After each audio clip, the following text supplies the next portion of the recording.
When the sun goes down, the stars come out. From deep in the heart of Texas, it's the Star at Night. Coming to you from the Cowboys facility at the Star in Frisco. With your hosts, Kelsey Charles and David Hellman.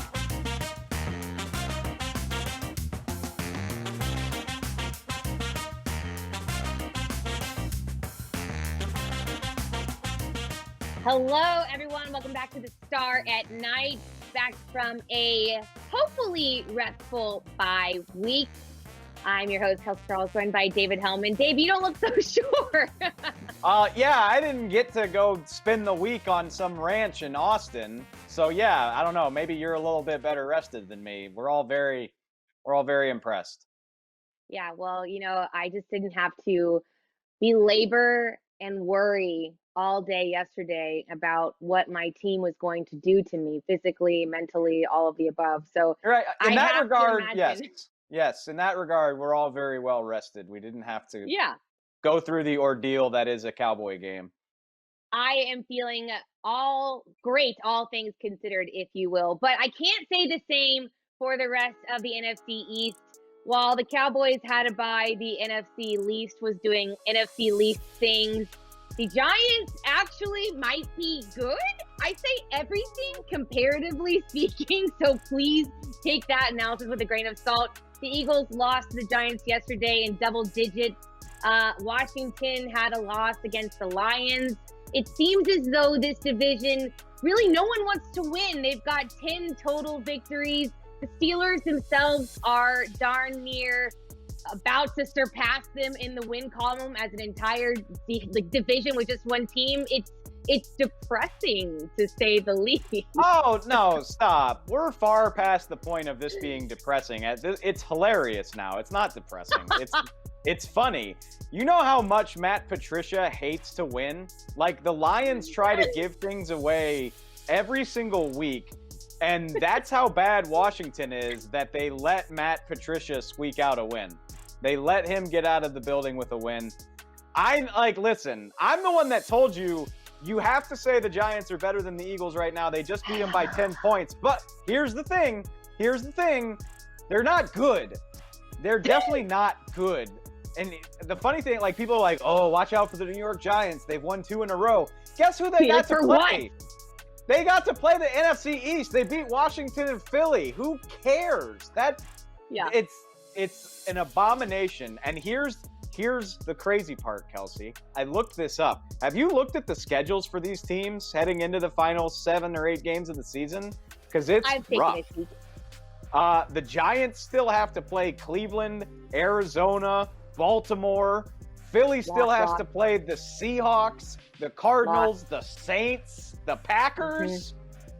A lot of L's on deck. And guess who just might stand to benefit? The Dallas Cowboys. Let's go, baby. First 1 to 5 wins, baby. Oh, yeah. First 1 to 5 wins is going to wind up in the playoffs. Just wait for it, man. I was going to go as far as to say 6 wins would do it, but apparently you've just set the bar even lower, because that actually would be completely historic. I think that would be the first time in NFL history that a team has won a division and made a playoff berth with less than 7 victories. That's impressive in all the wrong ways. I'm going to say, if you want to call it impressive, we can. It's pretty rough. Yeah. One way or the other. I think this division, I was listening to someone say that they actually have the worst combined record through 10 weeks than any other division in league history. I mean, it's bad, you guys. It's very, very bad. So I think the theme of this conversation has to be little victories. I can't really give it to the Eagles right now. They're getting healthier. Carson Wentz is just, again, showing that he's not worth the dollars that they're paying him for whatever reason that may be. He's got pieces around him, but you'd expect a guy like that to be elevating that experience. It's just not happening. Washington they lost their quarterback. Alex Smith is back. He almost engineered a comeback, and then Chase Young had to go full rookie and mess things up for them. I just feel like if it's not one thing, it's the other. And for us to even be sitting here and saying that the Giants are the team potentially, that hurts my soul. That hurts my soul. I need you to dream bigger coming out of this bye week. Like, there's no little victories, and your soul shouldn't hurt because the big victory, one, the Cowboys got to take a week off from being the punchline of the NFC East, and suddenly they are in a position where they could win the division. Don't worry about what their record would be, but they could. Sure. And that is a big old W for the time being. Put a pin in it until we actually have to watch them play again. All right. Well, David Tillman seems to think that the Cowboys are going to run away with this division. I'm feeling it, baby. I'm feeling juice today. I love it. I love it. Good for you on that. I'm not so sure I'm going to go as far as to give them so many victories, but you know what? I like where your head's at. Some positivity coming out of a restful week. We're going to play a little game of Guess Who. Coming up next, y'all stay with us.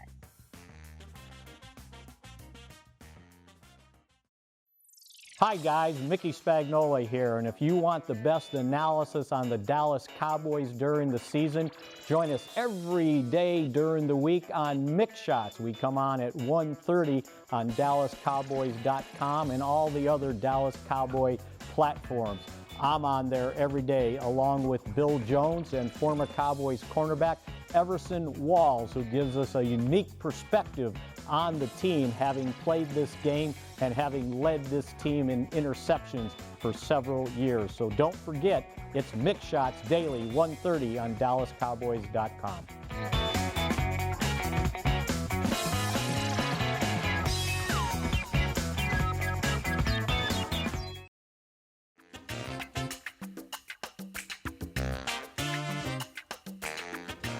Flannel Gang coming at you on a Monday here on the Star at Night. And Kelsey Charles, it is the time of year where being America's team either really pays off or really bites you, depending on how you look at it. Because the Cowboys are going to do their annual 3-game in 11-day swing. Absolutely one of the most brutal parts of the schedule.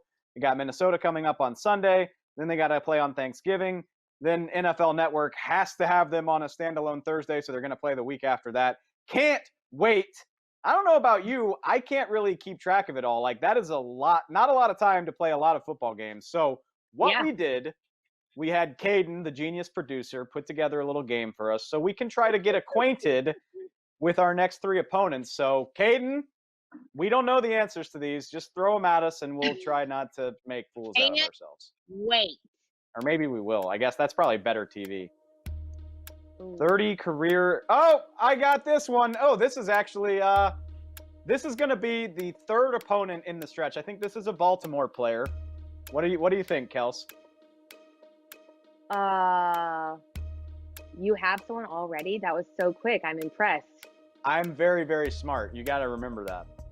You are very smart. I don't know. I was actually really hoping that your Baltimore player was going to be Dez. So, like, I feel very ill-prepared. I was really banking on that being the answer, basically, and I'm disappointed. Caden's bad at his job for not giving us Dez.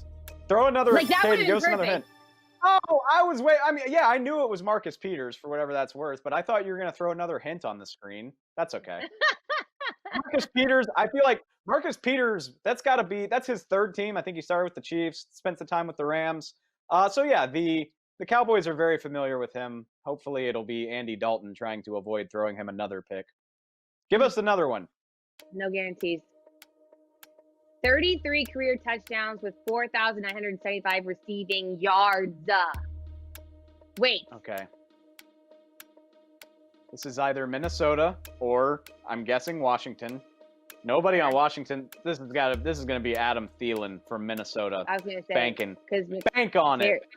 Scary Terry could never. He ain't been in the league long enough. Woo-hoo! Let's go. I'm better than you. Nana, nana, boo-boo. All right, fine. Last but most certainly not least, Caden, give it us. Give it us? That's not a word. That's not a word. That wasn't a line either. It's totally fine. Fine. We're just getting back in the groove. Leaves his team in sacks with 5 and 2 forced fumbles. Oh, man. No, this is... Okay, this is where Caden thinks he gets us because there's so many good pass rushers on I just watched Washington's the light roster. bulb turn on in your mind. Yeah. It's like, oh! I can imagine Caden's stupid smirk on his face right now because he thinks he's got us tripped up. So all right, well, Washington. you say a Washington pass rusher, and then I'll say one. But let's say different ones, so we'll cover as much ground as possible. Well, I just feel like at the end of the day, I appreciate your teamwork, but you already have the answer. So let's just go for efficiency's sake. Like, why are we belaboring the point? Fine, I think it's probably I'm in school Chase right Young. now. This is my tactic. It's probably Chase Young, I think. Really? Oh no! Damn it! Okay, it's Montez Sweat. Fine. Now he gives us the second hint. Now he throws us the second hint. The inconsistencies are very, very apparent. It is so terrifying. It is so terrifying. Washington drafted Montez Sweat in the first round, and I just forget about him because there's 4 other first-round picks on that front too. So yeah, sorry, Montez. You think really they'd be looking better? forward to watching you go against Terrence Steele. Can't wait. So, hey, now we know a little bit more about the next 3 opponents than we thought we did. But first, we probably need to focus on Minnesota. So we'll do that right after this.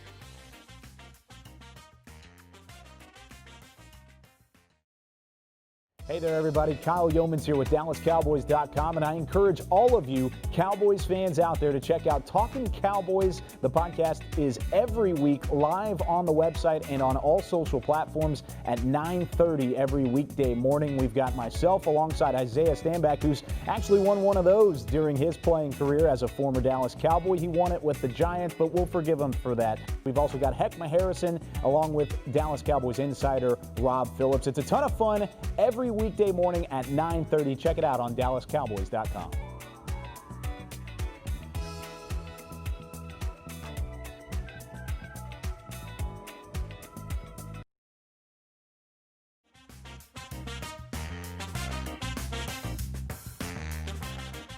All right, Dave. Well, I just took a DNA test, and it turns out I'm 100% that.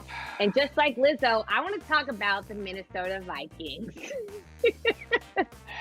You could have made that joke so much better. You could have been like, I want to talk about the new man on the Minnesota Vikings. Or I was going to do that. Because, like, LSU doesn't, whatever. I know. But he's not the one who's, like, really, truly the only person making waves. So I felt like I had to go a little bit broader in scope. Just go ahead and give me credit for my full dad joke. Another win in the victory column for me.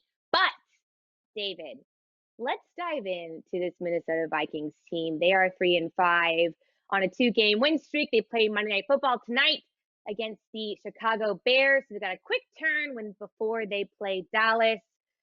What are some things you're looking out for in terms of this opponent and what the Cowboys have to prepare for this week? I'm actually excited about how easy this is going to be because typically, like, you got to go open up NFL Game Pass and watch the tape. But, like, I can just turn on ESPN tonight and get an idea of what I'm looking at. And, yes, great. I do want to watch the new man on the Minnesota Vikings. My son, Your son, Justin Jefferson, used to play with Joey B at LSU.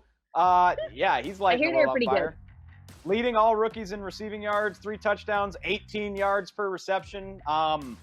I know, Dalvin Cook, obviously, he's setting the NFL on fire. He's making a case to be league MVP. Not saying he will be, but, I mean, he is spurring Minnesota's turnaround.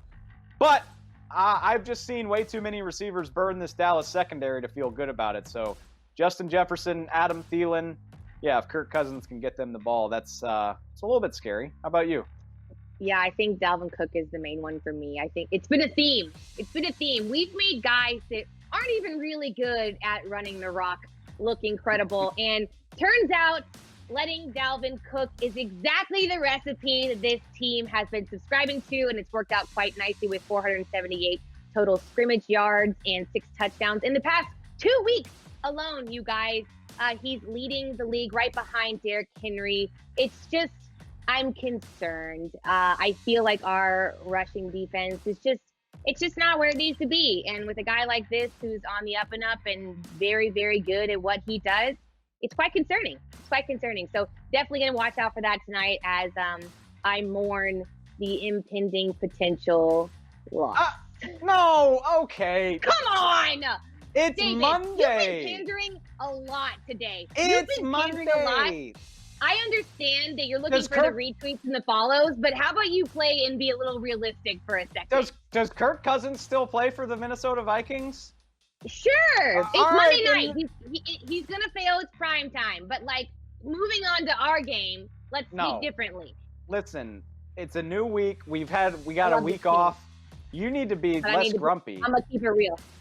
With y'all. We can keep it real later. Like right now, like the world is our oyster. Like we got a whole week to get ready for the game. That's fine. I'll The save Vikings this for are- Thursday, so. The Vikings are 3-5. I just want to remind you. Okay, listen, we got a lot more to preview with this matchup. I'm gonna try to get you to have a rosier outlook on life by the next time we do this show. And you know it's bad if I'm the one saying that. So Truly. until next time, we're going to go hop in, like, we're going to go do a yoga class and get Kelsey's mind right. Come back, have a lot more to discuss on the next episode of The Star at Night. But until then, Words are hard. we'll catch y'all next time.